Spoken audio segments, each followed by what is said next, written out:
ഞാൻ ഭയങ്കര ദിലീപേട്ടൻ ഫാനാണ്. ദിലീപേട്ടൻ്റെ മൂവീസ് ഭയങ്കര ഇഷ്ടമാണ്. എനിക്കറിയില്ല, ഞാനിപ്പോഴും വിശ്വസിക്കുന്നത് അദ്ദേഹത്തിന് അങ്ങനെ ചെയ്യാൻ കഴിയില്ല എന്നാണ് ഞാനിപ്പോഴും വിശ്വസിക്കുന്നത്. അപ്പോൾ അദ്ദേഹം അങ്ങനെയാണെങ്കിൽ പോലും തെറ്റ് മാത്രം നമ്മൾ ചൂണ്ടിക്കാണിക്കാതെ ചില നന്മകളും കാണാൻ ശ്രമിക്കണം എന്നാണ് എനിക്ക് പറയാനുള്ളത്.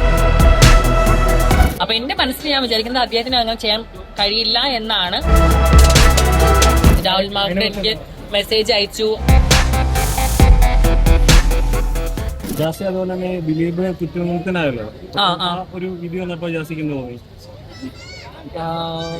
ഞാൻ എന്നതിനെ കുറിച്ച് പറയാം.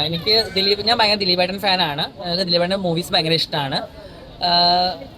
എനിക്കറിയില്ല, ഞാനിപ്പോഴും വിശ്വസിക്കുന്നത് അദ്ദേഹത്തിന് അങ്ങനെ ചെയ്യാൻ കഴിയില്ല എന്നാണ് ഞാനിപ്പോഴും വിശ്വസിക്കുന്നത്. കാരണം അദ്ദേഹത്തിനൊരു മകളുണ്ട്. അദ്ദേഹം ഭയങ്കരമായിട്ട് ഫാമിലി ഓറിയന്റഡ് ആയിട്ടുള്ള വ്യക്തിയാണ്. അപ്പൊ അങ്ങനെയുള്ളൊരു വ്യക്തിക്ക് ഒരിക്കലും ഇങ്ങനെ ഒരു സംഭവം ചെയ്യാൻ കഴിയില്ല എന്നാണ് എൻ്റെ ഒരു മനസ്സിന് ഞാനിപ്പോഴും പറയുന്നത്. ഇപ്പൊ പിന്നെ ദിലീപേട്ടൻ ഒരുപാട് പേർക്ക് നല്ല കാര്യങ്ങൾ ചെയ്തിട്ടുണ്ട്.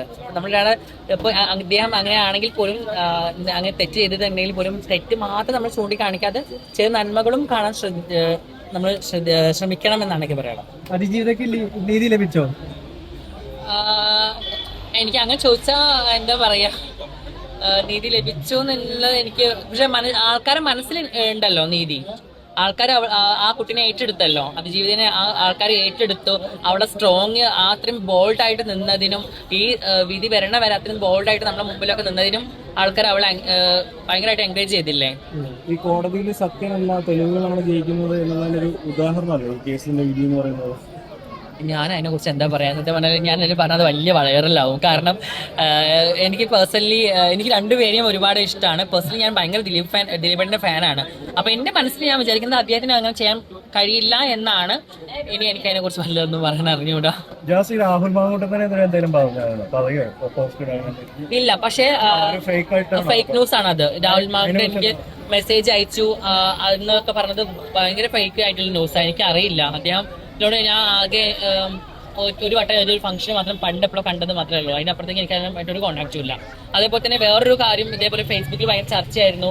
നമ്മുടെ കനി കുസൃതിയുടെ അച്ഛനെ കുറിച്ച് അദ്ദേഹം എനിക്ക് ബാഡ് മെസ്സേജ് അയച്ചു, സിനിമയിൽ അവസരം വാങ്ങി തരാൻ എന്നൊക്കെ പറഞ്ഞിട്ട്. അതൊക്കെ വളരെ റോങ് ആയുള്ള സ്റ്റേറ്റ്മെന്റാണ്. ഞാൻ അങ്ങനെ എവിടെയും ഫേക്കാണ്. ഞാനത് ഓൾറെഡി എന്റെ ഇൻസ്റ്റാഗ്രാമിലൂടെ പറഞ്ഞിട്ടുണ്ടായിരുന്നു. അതൊക്കെ ഫേക്ക് ന്യൂസ്. നമ്മളെ കുറെ ഫേക്ക് ന്യൂസ് ഇതേപോലെ ഇറങ്ങുന്നുണ്ട്. അങ്ങനെ വരുമ്പോൾ സങ്കടം. കാരണം അദ്ദേഹം ഭയങ്കര സപ്പോർട്ട് ചെയ്യുന്നത്, ഞങ്ങളുടെ കമ്മ്യൂണിറ്റിയെ ഭയങ്കര സപ്പോർട്ട് ചെയ്യുന്ന വ്യക്തികളിൽ പെട്ടതാണ്. അപ്പൊ അദ്ദേഹം അങ്ങനെയൊക്കെ പറയുന്നത് പറയുമ്പോൾ അത് പേഴ്സണലി എനിക്ക് ഭയങ്കര വിഷമം തോന്നിയത്. എനിക്ക് അറിഞ്ഞൂടാ. കുറെ മീഡിയാസ് നിങ്ങളല്ലോ പറഞ്ഞത്. അല്ലാണ്ട് ഈ ഫേസ്ബുക്കിൽ ഫേക്ക് അക്കൗണ്ട് എടുത്ത് ചെയ്യുന്ന കുറെ ആൾക്കാരുണ്ടല്ലോ, അവരൊക്കെയാണ് അത് ഇങ്ങനെ കുറെ ഫേസ്ബുക്കിൽ റീച്ച് ആക്കാൻ വേണ്ടിട്ട് ചെയ്യുന്നത്.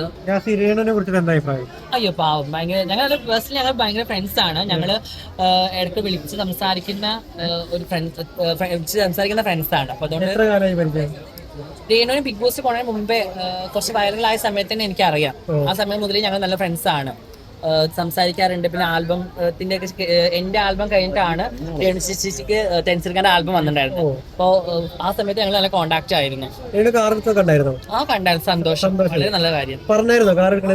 പറഞ്ഞു എന്റെ അഭിപ്രായം ചേച്ചി ക്വിറ്റ് ചെയ്ത് നന്നായി എന്നാണ് എനിക്ക് തോന്നുന്നത്. ഇപ്പൊ വെച്ച് നോക്കുകയാണെങ്കിൽ ചേച്ചി ക്വിറ്റ് ചെയ്തത് വളരെ നല്ലൊരു ഡിസിഷൻ ആയിരുന്നു എന്ന് എനിക്ക് ഫീൽ ചെയ്യുന്നു. നിൽക്കാതെ ആ സമയം തന്നെ ക്വിറ്റ് ചെയ്തത് വളരെ നല്ലൊരു തീരുമാനം. ചേച്ചി നന്നായിട്ട് ഗെയിം കളിച്ചു.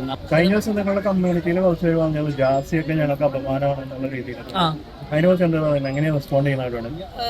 ഞങ്ങളുടെ കമ്മ്യൂണിറ്റി എന്ന് പറയുന്നത് നല്ല ആൾക്കാരുണ്ട്, എന്നാൽ ചീത്ത ആൾക്കാരുണ്ട്. ഒരാൾ വളരുന്നത് വളരെ കണ്ണുകടിയോടെ കാണുന്ന ഒരുപാട് സുഹൃത്തുക്കൾ, അത്തരം സുഹൃത്തുക്കൾ എനിക്ക് ഉണ്ടായിരുന്നു എന്റെ കമ്മ്യൂണിറ്റിയിൽ. അത്തരം സുഹൃത്തുക്കൾ എല്ലാവരും ഞാൻ ഒഴിവാക്കി. ഇപ്പൊ അത്തരം സുഹൃത്തുക്കൾ എന്റെ ഇൻസ്റ്റാഗ്രാം ഫ്രണ്ട്സ് പോലും അല്ല. അവരുമായിട്ട് ഒരു തരത്തിൽ എനിക്ക് കോണ്ടാക്ട് ചെയ്യണം. നമ്മളെ വീട്ടിൽ വന്ന് നമ്മളോട് ഭയങ്കര ഫ്രണ്ട്സ് ആയിട്ട് നിന്ന് നമ്മളോട് എല്ലാ കാര്യങ്ങളും കൂടെ നടന്നിട്ട് നമ്മളോട് നമ്മളെ പറ്റുള്ള ഭാഗത്ത് പോയിട്ട് ഭയങ്കര ബാഡായിട്ട് പറഞ്ഞ് നമ്മളെ ഇമേജ് തകർക്കുന്ന കുറച്ച് ആൾക്കാരുണ്ടായിരുന്നു. ഞാൻ പേര് പറയാത്തത് എന്താണെന്നറിയോ? ആ പേര് പറഞ്ഞ് നിങ്ങൾക്ക് എല്ലാവർക്കും വളരെ സുപരിചിതമായിട്ടുള്ള ആൾക്കാരാണ് അവരൊക്കെ. വെറുതെ നമ്മൾ പേര് പറയണ്ട. അത്തരം ആൾക്കാരെ നമ്മളെ ലൈഫിൽ നിന്ന് മാറ്റുക, അത്രേ ഉള്ളൂ. പിന്നെ ഞാൻ കമ്മ്യൂണിറ്റിക്ക് ഒരു അപമാനം ഉണ്ടാക്കി ഞാൻ എന്റെ ലൈഫിലായിട്ട് ജീവിച്ചു പോകുന്ന വ്യക്തിയാണ്. ഞാൻ കമ്മ്യൂണിറ്റി ബേസ്ഡ് ആയിട്ട് അല്ലെങ്കിൽ മറ്റുള്ള കമ്മ്യൂണിറ്റികൾ ഒരു പ്രോബ്ലം ഉണ്ടാക്കണം എന്ന് വിചാരിച്ച് പ്രോബ്ലം ഉണ്ടാക്കുന്ന വ്യക്തിയല്ല. നമ്മളെ മനുഷ്യന്മാരാണ്, തെറ്റ് പറ്റും. അറിയാണ്ട് ഞാൻ എന്റെ ഭാഗത്ത് നിന്ന് ചിലപ്പോൾ ചില സംസാരത്തിലൂടെ ഒക്കെ തെറ്റ് വരാറുണ്ട്. അതാണ് കമ്മ്യൂണിറ്റികൾ അതാന്ന് പറഞ്ഞത്. പക്ഷെ കമ്മ്യൂണിറ്റി എത്രയോ പേര് എന്തൊക്കെ ചെയ്യുന്നുണ്ട്. അപ്പൊ അതൊന്നും ഈ കമ്മ്യൂണിറ്റി കാണുന്നില്ല. ഞാനിപ്പോ കുറച്ച് ഇങ്ങനെ ഇതായി നിൽക്കുന്നതുകൊണ്ട് എന്റെ കാര്യങ്ങൾ മാത്രം ചൂണ്ടിക്കാണിക്കുന്നത്. അതുപോലെ ചില കമ്മ്യൂണിറ്റിനൊക്കെ ഇന്റർവ്യൂ ചെയ്യാൻ പഠിക്കുമ്പോൾ അവരൊക്കെ അവരുടെ കാര്യങ്ങളല്ല അവർക്ക് സംസാരിക്കണം. അവരോട് ചോദിക്കുന്ന ക്വസ്റ്റ്യൻസ് ആയിക്കോട്ടെ, അല്ലെങ്കിൽ അവർ പറയുന്ന കാര്യങ്ങൾ അവരൊക്കെ എന്റെ കാര്യങ്ങളാണ് പറയുന്നത്.